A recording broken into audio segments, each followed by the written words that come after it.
Worldwide, cardiovascular disease affects the lives of hundreds of millions. Dedicated CardioNerds everywhere are working hard to fight this global epidemic. These are their stories.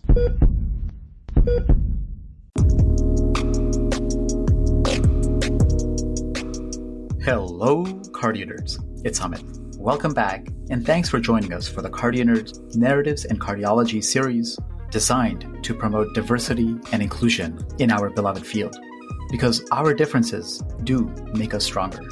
In this powerful discussion with Dr. Quinn Capers IV, led by Dr. Zarina Sharalaya and Dr. Gregory Ogunnowo, we discuss the importance of diversity for health equity, clinical excellence, and research innovation.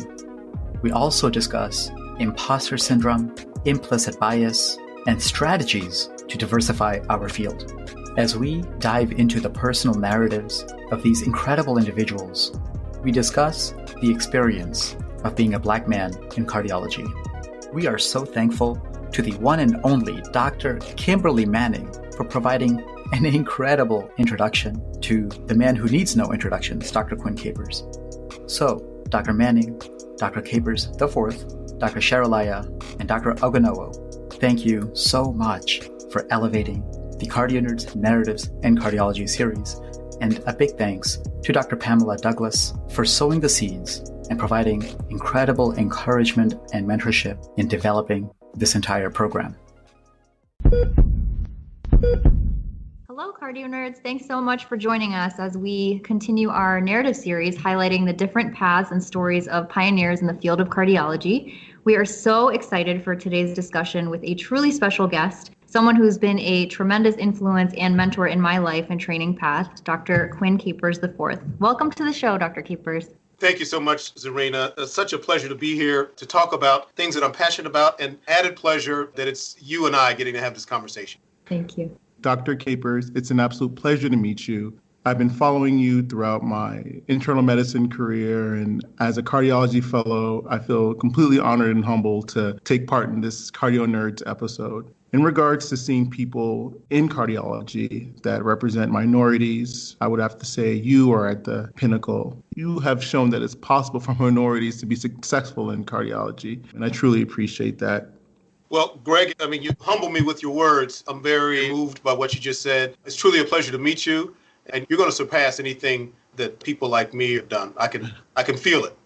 Dr. Capers, it is such an honor to have you with us. Your support, advocacy, and impact has been felt by countless mentees, colleagues, and CardioNerds everywhere. We feel privileged to have you as an advisor for this very narrative series. I know this will be a very special discussion, and so to get us started, we asked an equally special individual to help us introduce the man who requires no introduction. She herself is an incredible advocate and educator, an absolute changemaker, a visionary of our times, who has inspired so many of us to be better. With that, I'd like to share a few words from the Dr. Kimberly Manning, Professor of Medicine, Program Director for the Transitional Year Residency Program, and Associate Vice Chair of Diversity, Equity, and Inclusion for the Department of Medicine at Emory University School of Medicine. Hey, CardioNerds, hold up, wait a minute. This is Dr. Kimberly Manning, and y'all, I am so excited to have the opportunity to introduce the amazing Dr. Quinn Capers IV. Listen, you gotta say the fourth when you're talking about Dr. Capers, okay? That's lesson number 1 today. Let me tell you just a little bit about this amazing human being and leader. Dr. Capers grew up in Dayton, Ohio, and left his hometown to do his undergraduate training at historic Howard University, HU. He began his journey in medicine at The Ohio State University and went on to do residency, cardiology fellowship, and interventional cardiology training at Emory University School of Medicine. After his graduation, he worked for 8 years in private practice and made the switch back to academics and came back to his home state of Ohio to join The Ohio State and continue his career. In 2009, Dr. Capers was named Associate Dean of Admissions And in 10 years, the College of Medicine went from just 13% underrepresented minorities to a whopping 26% of the 2019 entering class. And in the last 6 years, women have outnumbered men in the incoming classes at The Ohio State. In 2019, Dr. Capers was promoted to Vice Dean for Faculty Affairs, received the award for Professor of the Year, and the Diversity Champion Award from The Ohio State University. Most recently, the state of Texas gained an absolute gem as Dr. Capers moved his time, his talents, and his family to join the UT Southwestern School of Medicine as Professor of Medicine, Associate Dean of Faculty Diversity, and the inaugural Vice Chair of Diversity, Equity, and Inclusion in the Department of Internal Medicine.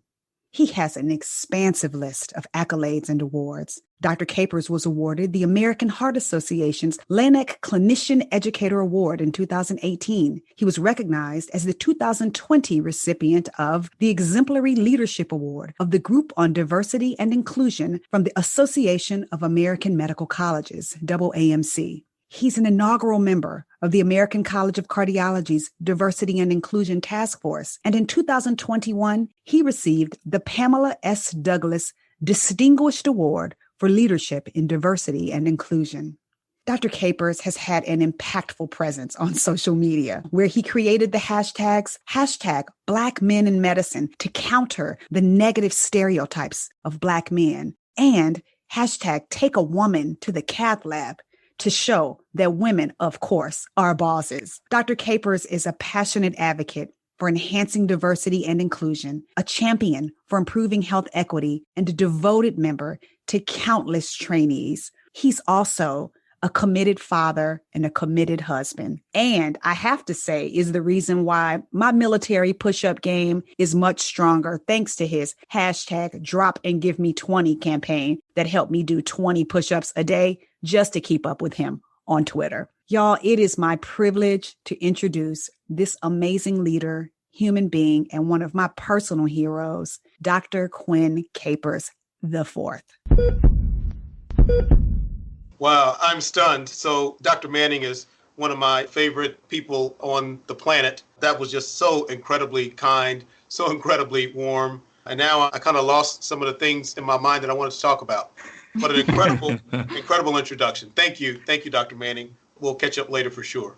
Well, that was an incredible introduction. And I myself have been so fortunate to have been able to start off my medical education with the support of you, Dr. Capers. And personally, from the moment I heard your voice on the phone and you called to personally tell me that I had been accepted into the Ohio State University College of Medicine, I just knew how passionate you were about your work, and your presence in the hospital especially is immediately felt by everyone. You bring a smile to everyone around you. Trainees look up to you as an inspiring mentor. And I remember being in the cath lab with you. Patients feel an instant calm in the cath lab during an emergency situation. So we are so excited to have you on the show. Thank you, Zarina. I'm so proud of you and everything you've done. And thank you for such kind and glowing words. All right. So to set the stage, I would actually like to start by reading an excerpt from a perspective paper that was recently published in the New England Journal of Medicine by Ellis et al., which actually highlights common concepts that Black applicants, like myself, experience during interviews. The paper starts off like this.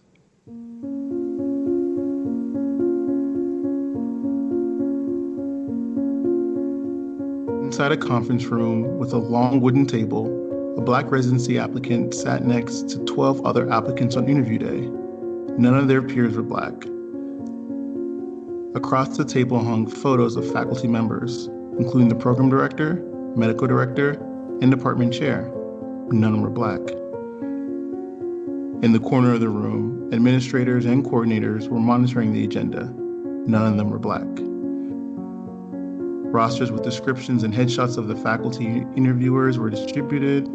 None were Black. Later, residents spoke to applicants over lunch, and nurses sat at their workstations during the tour. None were Black. During the course of the interview day, the Black applicant was asked whether they were lost, and twice was assumed to be anyone but an applicant. They were told that they had an unusual name and that they were articulate. At the end of the interview, the Black applicant wondered, "Do I fit in here?" Dr. Capers, to be honest, After reading this article, it felt like an excerpt from my personal life. The hard-to-pronounce last name, comments of how I speak, all of it. In medicine, we go through the interview process so frequently, through med school, residency, fellowship, that I almost normalized some of these experiences. Certainly not for every single interview, but it was actually pretty common. Reading this article is a reminder that although it is common, it doesn't mean it should be the accepted norm. Thanks for sharing that, Greg. It's such a powerful visual and a striking portrayal of how this could so negatively impact an individual's perception of the program and, more importantly, their own confidence and self-esteem. Training is hard enough as it is without these external factors. Dr. Capers, what are your thoughts on this? I'd like to think that these are isolated instances, the exceptions rather than the norm, but what's been your experience? So first of all, I'd like to thank the authors, because these are thoughts that need to be out there. People need to hear these internal monologues. What strikes me about that narrative that you just read is that the academic medical centers where they were interviewing probably think they're doing a good job of being fair, probably think they're doing a good job of treating everybody equitably. So this is an example of a structural bias or structural racism, where when we say structural racism, the way it differs from individual racism is you can't point your finger at one person and say, this is because of Joe, or this is because of Mary. It is structural, it's institutional, and very often the institutions might not realize that they're carrying on something that simply extends a legacy of bias and exclusion. So, for example, it might be at a medical school that at one point excluded people of color. So what that means is that the department chairs and the luminaries and the deans are all going to be people who are not people of color. And so if in your conference room you hang portraits of the luminaries, you aren't going to have any people of color. Now that medical school will say, well, I wasn't doing anything to make anybody feel an imposter syndrome or to be biased. All we're doing is honoring the heroes of our medical school. Well, that may be, but at one point, your medical school excluded women or excluded people of color. And so the point is that as a medical center, as a division of cardiology, as a department of medicine, you have to actively undo some things. You can't just start from where you are and say, well, I'm a good person and I'm the chair of medicine, and so I'm going to be sure we don't discriminate. You've actually got to put in some work to actively undo some of the things that are extending a legacy of bias and racism. That's what I took from that. I took both from it what this person was feeling. They did an excellent job outlining their feelings. But what I took from that also, and because I've seen it, is that the person who is the fellowship director or the internal medicine residency director or whatever program this person was interviewing from, when they read it, I would bet you they got a little defensive because they probably felt, no, we treat everybody the same. But again, I'll just end my comments on, we need to actively undo the structural racism and bias that's just in the air and in the atmosphere at our institutions. Thank you, Dr. Capers. And, I appreciate you talking about how the history behind some of these structural racism, these biases, they're insidious and not necessarily from malignant intent, but no less harmful. And you started off by saying that these conversations are important to have. And, just actually having these narratives discussions has been a little bit of a coming of age for my own self. When we first started designing these, Greg and Zarina know because we had a lot of conversations about this in the beginning. We were a little sheepish about having these conversations so explicitly and so deliberately. And I got to call out and give a shout out to Dr. Manning because it was a conversation I had with her one evening when I was picking up my son. I remember very clearly. And she really was the one who gave us a license to go out and have these conversations and be explicit about it because she said, look, you don't know what you don't talk about. So I really give her a lot of credit for empowering us to bring about this series and, having these conversations. So I'd love to play a game of fact or fiction to first explore the value of diversity and inclusion. And so first we'll offer a few statements. And if you could tell us if this is fact or fiction and why. So Zarina, you want to kick us off? Fact or fiction, minority patients are more likely to follow recommendations of minority physicians. Oh, that's a strong fact. That's an easy one. So it's been shown in multiple studies that minority patients are more likely to get their blood sugar checked, more likely to get their blood cholesterol checked, and more likely to get flu shots, flu vaccinations, if recommended by a minority physician And here's a big one for all of the cardiologists out there listening. Black patients specifically are more likely to have open heart surgery if recommended by a Black as opposed to non-Black physicians. And I think when we think about the number one medical issue going on right now, this COVID-19 pandemic, and how we're all wrestling with and all concerned about vaccine hesitancy in communities of color.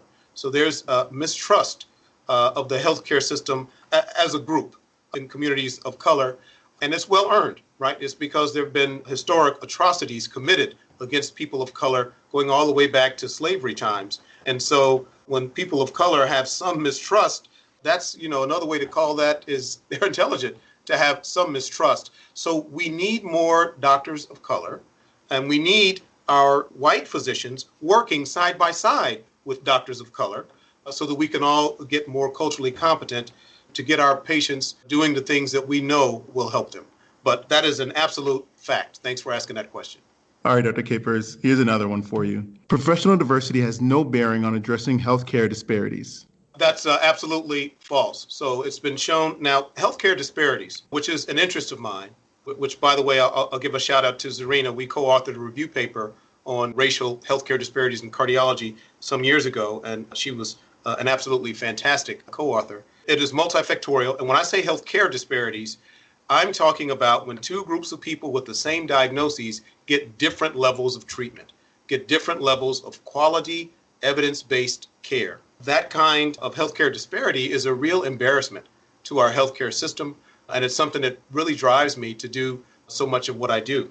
Well, it's multifactorial. So in a lecture that I've been given to first-year medical students for over a decade now, and Zarina was in those lectures, we talk about healthcare disparities, and then I put up a blank slide and we say, now let's come up with a list of potential culprits. And then I'll put up another blank slide and say, now let's come up with a list of potential action items so that we can get over these healthcare disparities. And I only say that, I mention that just because there really are many things that lead to the healthcare disparities, but there is no doubt, Greg, that one of them is a lack of diversity amongst the providers. And some of that leads back to the question that I was just asked about patients of color having evidence-based care. That is more likely to happen if we have more minority physicians. That really speaks to this wonderful conversation recording we just shared with Dr. LaPrincess Brewer. And she talked about this amazing impact she's having with her program called FAITH, partnering with community churches in communities of color to improve and enhance preventive measures. She's doing this community-based participatory research. And she talked about the lack of trust that even she met with when she first began in that community. So, she herself, who's so dedicated, had to build the trust. But one thing that she said that really spoke to me is the way she worded it. She said, these communities that I am blessed to serve, right? And so, even though she's putting her heart and soul into this project, she's working so hard, spending so many hours of every single day, her perspective is that it's her blessing to be able to serve the community, and I think that really speaks to how this is a calling for people and is so important. I couldn't agree more. I love that terminology. We're servants. Physicians are servants. I couldn't agree with Dr. Brewer more. We're the lucky ones. That's wonderful. Okay, so the next statement. Diverse research teams produce more innovative science published in higher impact journals. That is a fact. So I'm excited about this research study. It was actually published in 2018, but I recently discovered it by Professor Alshabli. I hope I'm pronouncing that correctly. Where in this study, they actually went after that very question. Does diversity of the research team have anything to do with the impact of the research that's produced? And they defined impact by the number of citations of the paper. And so they looked at 9 million scientific papers, science, technology, engineering, and medicine papers, 9 million.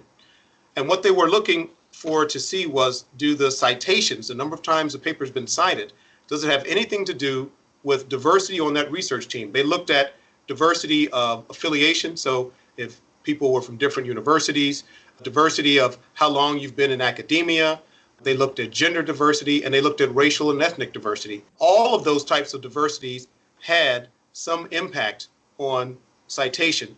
But the number one driver, the strongest indicator of the number of times a paper would be cited was how diverse was the research team, racially and ethnically diverse. So racial and ethnic diversity on the research team drives the impact of the research, which just makes sense with what we know about decision making. It's what we know from literature from the business world, that executive boards of businesses where there is extreme homogeneity, everybody came from a two-parent family and they're all white males and they all wear a Brooks Brothers suit to work every day, and you have this homogeneity, those boards make decisions that are less profitable than if there is some diversity on that board. So it brings innovation, it brings creative tension, which can lead to really innovative ideas. And so I'm glad that that's been proven. So that statement that you just made is a fact.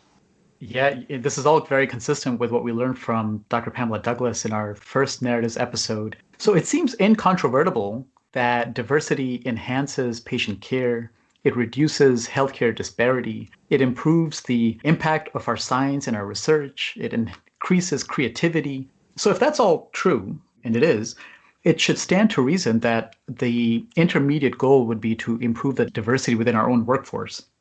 So in a recent article that you published in JAHA, a survey of cardiology program directors revealed that while 69% of respondents endorsed the belief that diversity is a driver of excellence in healthcare, like we're discussing, only 6% of the respondents believe that diversity should be in the top 3 list of priorities for recruiting.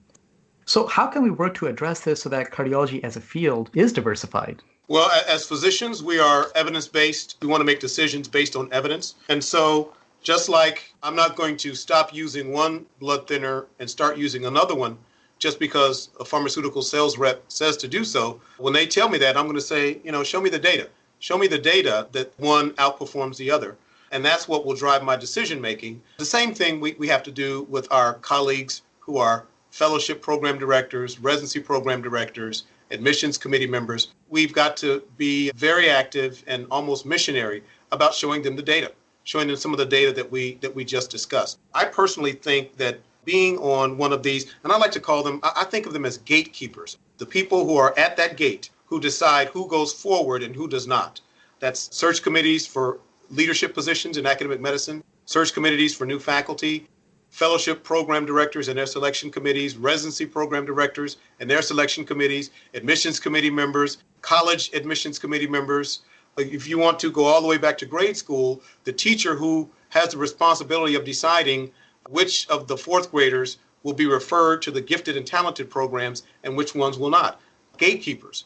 So I like to think a lot about these gatekeepers. I think it's an honor and a privilege to be on a selection committee, whether it's residency, fellowship, or faculty or an admissions committee to medical school. And so that honor should come with some responsibilities.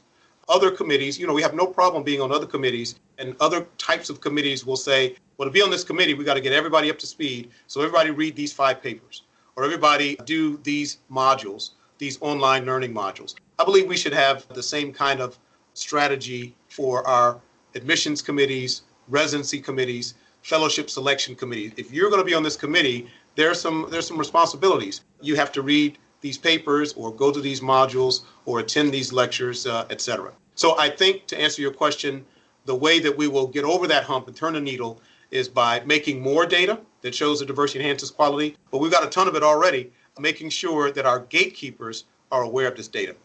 Yeah, those are all great points, Dr. Capers. And, just to kind of speak to that a little bit, from my own experience in medical school, I was fortunate to be part of the admissions committee as a medical student. And I myself remember taking part in the implicit bias training that was required for all members of the medical school admissions committee, and just how eye-opening it was in general to realize that many do have unconscious bias. And, I think this doesn't necessarily mean that you're racist or even that you have discriminated against someone, but it does reveal an implicit bias which may be affecting your behavior. And, I read a statement that you had made in an article about how admissions committees are the front door to medical schools, so they have a strong impact on the health of this nation. Can you explain a bit about what you meant by this? Sure. So you don't get to become a physician until you get by, so to speak, that medical school admissions committee. So what that means, if you look at the hundreds of thousands of physicians practicing in the United States, all of them at one point or another were given the thumbs up by an admissions committee. So our admissions committees, as the front door, as the filter, might be another way you say it, have an incredible responsibility because they are crafting our nation's physician workforce, which has so much to do with the health of the nation. So again, it goes back to what I was saying. It's an incredible honor to be on an admissions committee or a fellowship or residency selection committee. Dr. Capers, thank you so much for that comment. And Zarina, I would also like to piggyback off of your statement earlier. I was also able to play a role on the admission committee as a med student and also during residency as a hospitalist. Now, I'm actually impressed by the fact that you were offered courses on implicit bias on the admissions committee.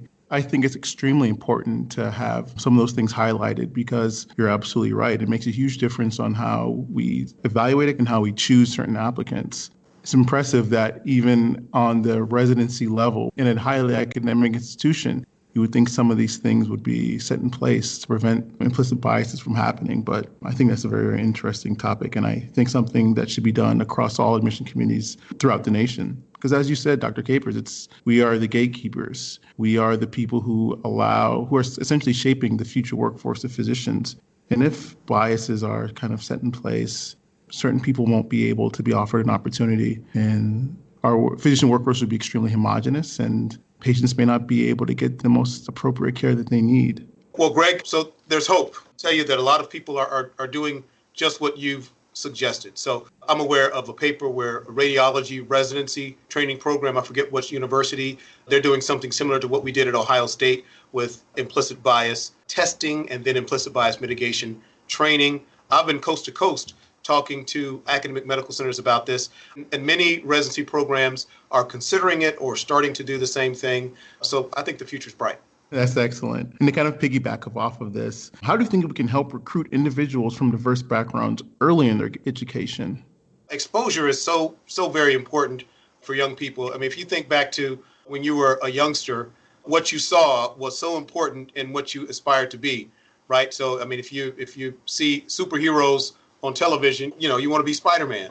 And if you see police officers in a positive light, you want to be a police officer. And so we have to expose young people. If we want to compete with other professions, we have to expose them to medicine. I was always a big fan as a student, as a youngster, of Career Day. I would always get very excited on Career Day where people in different professions would come and talk to us about what they were doing.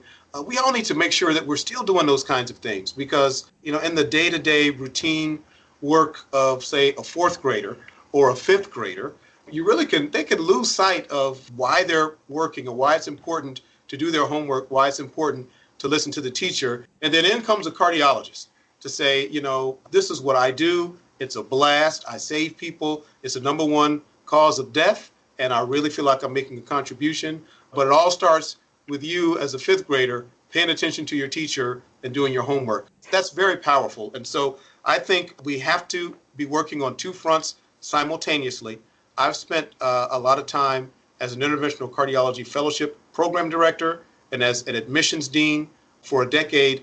I spent a lot of time on what we call the end game, the selection processes, working with the gatekeepers. But equally as important is working on the pipeline, trying to shore up that pipeline, get more and more young people interested in becoming a doctor. Going back to that perspective paper we had discussed earlier, there were many topics and concepts raised that apply to individuals of diverse backgrounds at interviews, including stereotype threat, tokenism, microaggression, and imposter syndrome. As a woman in cardiology, imposter syndrome in particular is sort of a common topic of discussion in various forums and at women in cardiology seminars, something that I myself have experienced at times in my training. Do you have any advice for trainees that experience this? Yes, so this imposter syndrome, which is, just a wonderful term, and it really is a description of this feeling that you may have that, I don't really belong here. I'm not really smart enough to be here. I don't know if they know it yet. They might know it. They might find out. And boy, I don't want them to find out. That's a terrible burden for somebody to carry around with them, thinking that if I answer the question wrong, they're going to discover that I'm not smart enough to be here. Or if I do something, make a mistake with this procedure, they're going to find me out that I don't belong here. I think the best way to deal with that is to talk to people who share your background. And if you can't talk to somebody that shares your background, read about somebody that shares your background, because we don't all have access to somebody who shares our exact culture, who is doing what we want to do. But learning about them, reading about them can kind of help with your confidence. And then what I want to say on the other side, now that I'm on the other side of that, those of us who are medical educators. We have to go out of our way to make sure that shy person over there in the corner on rounds, that they're not feeling that, and that we can do the best we can to make them say, you do belong here. And it takes all types. Dr. Capers, that was spot on. I completely understand what you mean when you say some of these things, Zarina. I felt this during residency and even as a fellow here, coming into this huge world-renowned institution and the only Black fellow. Many times I think, when will they find me out? When will they spot me out? But, I've looked to successful people in color in cardiology like Dr. Capers, yourself, Clyde Yancey, someone in research, Dr. Gary Gibbons at the NIH, all successful, widely productive men who are just like me. So research, exactly like you said, Dr. Capers, I look you all up, I see what you all do, I follow you on Twitter to gain some of that assurance that I am in the right place and that I was selected for a reason, and their potential to do great things like the people before me is there. All I have to do is work hard. Greg, thanks for sharing that. And, that's a perfect tie-in to this next portion as we switch over to the narratives portion of this talk, where we get to learn more about the leaders who inspire us. Greg, would you kick us off? Dr. Capers, we saw a recent Twitter post of yours showing a picture of you taken in the 9th grade. And what was on your mind back then, including football, basketball, science, Spider-Man, trying to look cool, and a mission to become a doctor. When you think back on your story, do you remember the moment you decided that you would or could become a cardiologist? Cardiologist? Yes, I do. It was my biology class in high school, freshman year, my first biology class. So I'd already knew I wanted to be a doctor. We talked earlier about calling, so medicine is a calling for me. So I never really wanted to do anything else as a profession. So I knew from the time I was a toddler that I wanted to be a doctor. But cardiology came into my life with my very first biology class in high school. And for some reason in this biology class, we did the circulation last. So we started, with the nervous system. And, for somebody who wants to be a doctor, it's all interesting. So I was like, wow, this is pretty cool, the nervous system. And then we did the musculoskeletal system. And I said, wow, this is pretty cool. And then we did the digestive system, and it was all cool. But then when we got to the heart and the arteries and the veins, my mind was blown. I just loved everything about it. I loved how the heart and the arteries and the veins, they talk to each other. I found that fascinating. And sometime that freshman year, first semester, I found out, maybe through something I heard on the news, that heart disease is the #1 killer in the nation. Then I was hooked. I said, not only is this something that I'm extremely passionate about, but it's the #1 killer. So here's where I feel like I can make a difference. Now, I didn't know the difference as a freshman in high school between a cardiologist and a cardiac surgeon. To me, there's just heart doctors. So I knew at that time that I had to be a doctor that was involved in taking care of people with heart disease. Love that story, Dr. Capers. So, you have accomplished so much in your career. How do you manage to keep it all balanced with work and making time for family? What I think is so important, Zarina, because I absolutely adore my family and I put a high priority on family time, but I also feel like I'm on a mission in my professional life. And, often there are long hours. And so the way I balanced it is by early on appreciating and saying to myself, that every day is not going to be balanced. So if the ideal is for you to spend, let's say, 50% of your day thinking about your career and 50% of your day loving on your family, every day is not going to be 50-50, not 7 days a week. It's just not possible for people who are this driven in their career. But if by the end of the week or by the end of the month, it averages out, then that's okay. So in other words, with a very long week, I made it my business that while I might want to sleep in on Saturday morning, I'm not going to sleep in on Saturday morning. I'm going to get up. I'm going to make my wife breakfast in bed. Then I'm going to get the kids up. We're going to the zoo. And then after the zoo, even though I'm tired, we're going to watch some Disney movie. I know more about Disney princesses than any man is supposed to know about Disney princesses. I've seen them all. And then after that, then it's to get ice cream, and then it's to walk in the park. And so by the end of that week, the fact that I was getting home at 9 o'clock every night during the weekday, by the end of Saturday and Sunday, it kind of evens out. So that's kind of how I balance it. And also by having a wonderful partner, my wife, we made deals. And one deal I made was I want to put the kids down to bed. I want that to be my job because I knew I wasn't going to be there a lot during the day. And so bath time and story time was my responsibility. So if I didn't get home until 9 o'clock, it was okay because the kids knew that Daddy we're gonna get bath time, which is fun, and just splashing bubbles all over the place, and put on our pajamas and say our prayers, and then have a fun story. So that's the way I balance it. But it can be as individual as many people as you asked that question. But I think what was key was realizing that, getting back to that analogy, not every day is going to be 50-50, and you have to be okay with that. If Monday through Thursday you don't get to see your spouse as much as you'd like, then you got to make up for it on Thursday, Friday, Saturday, and Sunday. But it should all hopefully come close to evening out. I love that, Dr. Capers. And, I think it's just trying to balance kids and work and all these other things. I like being able to anchor at least one activity that you're going to have with them, bedtime, story time, bath time. I think that's something that you can hold on to. And I loved everything you said, except for one thing, when you mentioned about giving your wife breakfast in bed. I think if my wife heard that, I'd be in hot water. So I have to decide whether or not I'm going to leave that in the recording. Well, yeah, you can delete that in the post editing. But on the topic of family, I'd like to ask you about a painting that your daughter drew and painted that you share on social media, on your lectures and talks. And it features a Black man in the middle. To his right are coronavirus particles, and we know that COVID-19 pandemic has disproportionately affected communities of color. To his left are policemen who are holding a gun pointed at him, and under their feet is a Black man in handcuffs laying on the floor. And we know that some communities of color have also been subjects of police brutality. And behind him is a city on fire. So, there's pain and anguish all around him. But, if you look at him, his stance is one of strength. He's pushing on both sides. And as you've described him, the expression on his face is one of determination. And what I want to ask you is, as a father, I mentioned my son, Dhruv. I have two new babies, Arav and Athar. And as a father, I would want them to stay innocent for as long as possible. I'd want them to not feel these atrocities within our culture for as long as possible, But when your daughter drew this, she's clearly feeling these problems on a whole new and different, deep level. So if I may ask, how did you feel when you realized that your children are feeling these things? It's not that innocence may not be there. And how do you debrief with your daughter and your students, your mentees, when it comes to these atrocities? Thank you so much for mentioning that piece of work. It's very important to me, and I'm very proud of it, as you can tell. And we were really proud when it graced the cover of the journal Academic Medicine in December 2020. So I'm proud of her, and I'm proud of my children.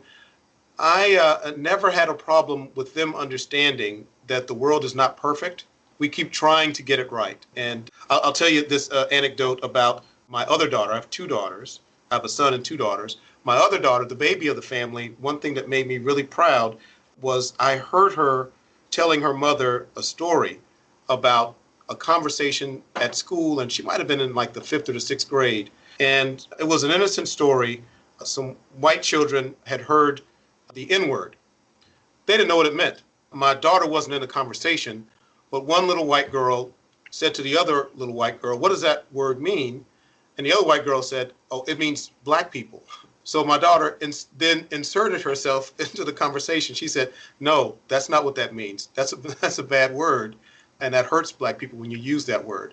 And they said, "Okay." Then they all, I think, went and jump roped or something like that. But I was incredibly proud when I heard that. So I never had a problem with my children understanding the world isn't perfect, but we've got a role to play, and we keep trying. Dr. Capers, when I first saw that picture, I was incredibly moved, and I thought it was amazing that you were able to post that picture, but it also made me reflect on the fact that many times children of color have to grow up early, and we're not afforded that innocence you speak of, Amit. From a very young age, we are known that we are different, and we face many things many younger kids our age may not have to face. You mentioned your daughter, her young age in grade school was a mature person and explaining that word means this and this word symbolizes pain. I'm sure she was in grade school, but she already was mature enough to understand and to communicate those feelings. 14-year-old kids, Black kids, kids of color, are being murdered and tried as adults. Seeing this picture and, made me feel all of these feelings and understand that it's incredibly humbling to see this picture. It's incredibly amazing that your daughter had the maturity to draw this picture with so many different meanings, and to show that as a physician, a Black physician, we are standing strong amongst what seems like the world crashing down. Corona on one side, police brutality on the other side, and, a city on fire in the back. I was truly, touched on many, many different levels by this picture. And, I actually wanted to communicate that to you when I met you. Well, thank you. I will tell Christian, that's my daughter, Christian Capers, who drew that. I will tell her tonight. She'll be very moved, as am I. Thank you very much.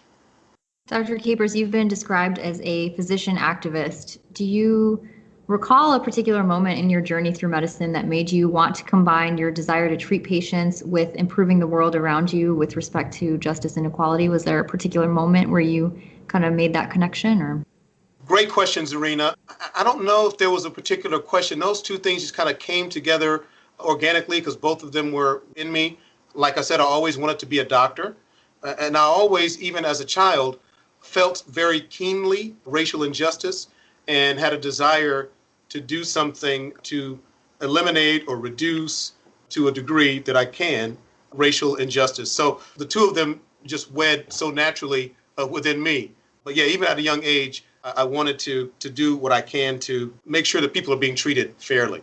I think it's so logical, though, for doctors to be activists, because as I've said before, what we're trying to do is heal our patients and make our patients better.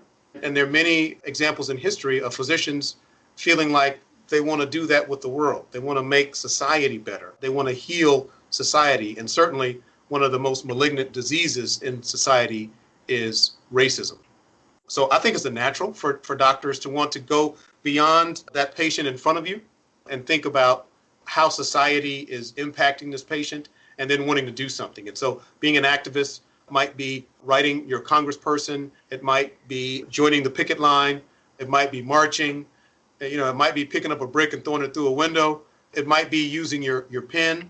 I consider the paper that we wrote together a piece of activism. We're the town criers to say, listen, we still have, after 20 years, we still have these racial healthcare disparities. Let me just give you a shout out, Zarina. What we found and what we talked about in that paper was that over 20 years, there have been more than 300 articles in the literature describing Black-white disparities in cardiovascular care.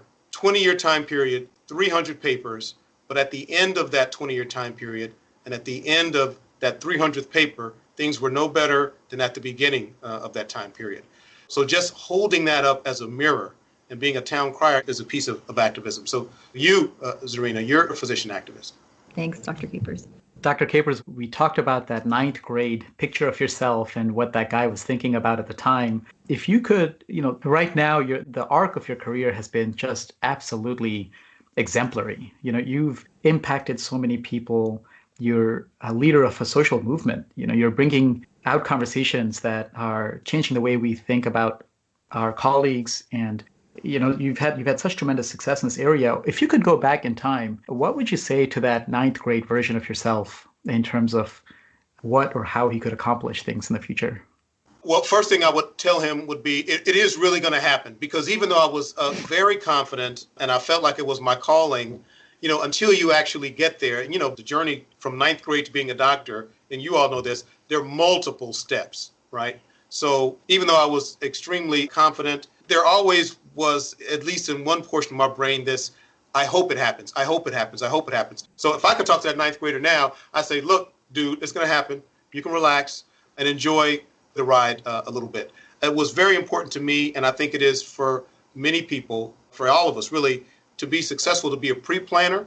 I did a lot of daydreaming, and I didn't daydream about the next step. I always daydreamed 2 or 3 steps ahead, and I really mean that. So even though I knew I wanted to be a heart doctor, when I was a pre-med student in college, I wasn't daydreaming about being a medical student. I was daydreaming about being a cardiology fellow. And when I was a general cardiology fellow, I had fallen in love with intervention like you, Greg.